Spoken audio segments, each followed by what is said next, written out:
Hi everyone, నేను బాబు ఈరోజు వదిన వాళ్ళ ఇంటికైతే వెళ్ళామండి తాంబూలం తీసుకోవడానికి.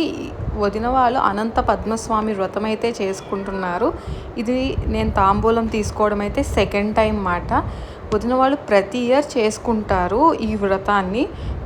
నాకైతే ఈ వ్రతం గురించి ఎక్కువ ఏం తెలియదండి. ఈ వ్రతం అయితే అనంత చతుర్దశి రోజు మాత్రమే చేసుకుంటారంటండి. ఈ వ్రతం చేసుకుంటున్నప్పుడు అందరూ కూడా చేసేవాళ్ళు రెడ్ కలర్ డ్రెస్సెస్ మాత్రమే వేసుకోవాలంట. ఇంకా నైవేద్యాలు కూడా గోధుమతో తయారు చేసినవి ఎక్కువగా చేశారండి. అంటే గోధుమ పాయాసం, గోధుమ హల్వా, చపాతీ, ఇంకా పులిహోర ఇవన్నీ కూడా చేశారు. ఎక్కువగా గోధుమతోనే ఎక్కువ చేశారు అన్నమాట. ఇంకా అందరూ కూడా శ్లోకాలు కూడా పాడుకున్నామండి కాసేపు అయితే. ఈ వ్రతం గురించి ఎవరెవరికి తెలుసో, ఎవరెవరు చేసుకున్నారో please let me know in the comment section.